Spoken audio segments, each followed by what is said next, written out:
We're here on the floor of World Water Week, Stockholm International Water Institute's annual water gathering, and it's probably the most important water gathering in a long time. Water for all is one of the themes here.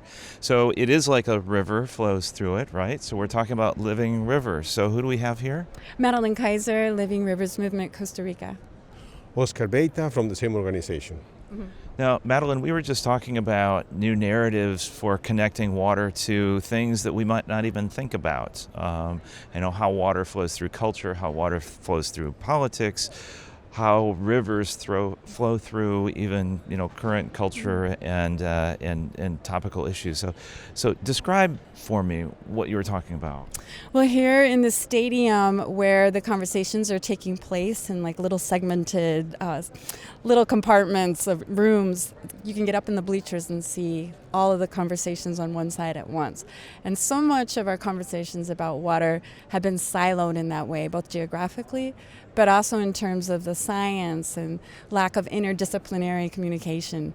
So for example, in our area of Costa Rica, where there's been pineapple for 40 years, providing jobs, but not necessarily the kind that fill people's souls. So contamination of aquifers, rivers absolutely running dry even in the tropics. And so young people who don't want to work in the pineapple fields for low wages are turning to easier solutions like selling drugs, becoming involved with the cartels, or they're migrating. So we look at the migratory corridor in Central America, and the solutions then become, instead of spending on prisons, addiction centers, private security, where our global agenda spending is going, we can spend on restoring our aquifers, creating not just jobs, but connections. So water harvesting. So you made a term you said empty rivers, full prisons. So describe that for me. Take that a little bit further. So when we're talking about migration, whether in Costa Rica or other parts of the world, we're looking at water as being a major driver here, and maybe not from the most obvious perspective. Yes, there's in our area too one gentleman, Guillermo, whom we met in prison near our area, in a prison that was just built, $36 million. Basically, he said, when our rivers went and our fishing went, our way of life went. And so that leaves a vacuum. It leaves a vacuum in how are you going to feed your family, but it also leaves a vacuum in your soul. And people are, again, when the rivers and aquifers and livelihoods go, increasingly, again, selling drugs, the cartels are entering in. So just looking at our global agenda, as long as we're willing to spend on prisons and private security, and again, that nexus, then why don't we just shortcut that and spend on restoring land, soil, waters? So, yeah. I can elaborate on that. I mean, for the past maybe 40 years in Costa Rica, there had been a process of concentration of land. So we used to have farmers, small farmers in many parts of the country, and now we have large transnational corporations that they bought the land and they are exporting products like pineapples or other agricultural products. And in that concentration, we have lost the culture of the original communities. We have also limited the number of options that people have, and so that creates a lot of unemployment among women, among young people who now are looking for alternatives. And as Madeline was saying, sometimes the alternatives are selling drugs, getting in contact with the cartels, and then eventually through that process you end up in jail. So it is a way, and it is a way in which when she talks about rivers running dry, the plantation of pineapple needs to clear completely the soil of all vegetation to plant the pineapples.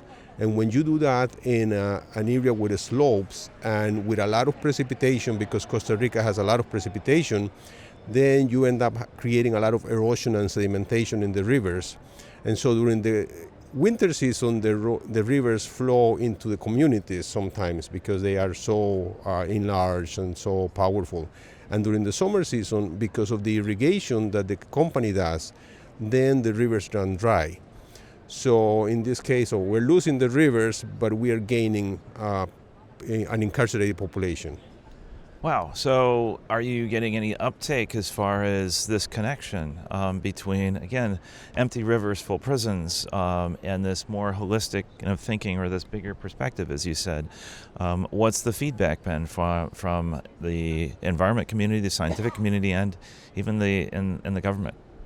I guess two things. Again, this year's theme of looking at the laureate, Dr. Jackie King and Dr. Kate Brown, who have worked to develop a more ample language around when we take water out of rivers, then we get people without fish, and then we get the cartels.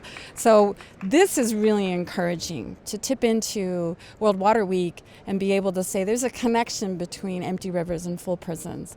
But also, I think the water sector, if they could look, for example, how is the water sector connecting to the Green New Deal, for example, or like planning taking place in the UK and elsewhere. Like, it's been hard to tell, but that's the kind of ampleness, that kind of conversation we must have as the water sector. That we're not just talking about birds or environment or rivers, we're talking about Guillermo's fish. We're talking about when people lose their livelihoods and their culture, we end up spending at a different end of the spectrum. And so what does just transition mean in this concept, in this context, where as long as we're willing to spend on incarceration and security, just get ahead of all that and spend on basin restoration, water harvesting, soil restoration. Right, but how are the politics? Are you seeing upticks in the interest in that holistic approach? Mm-hmm.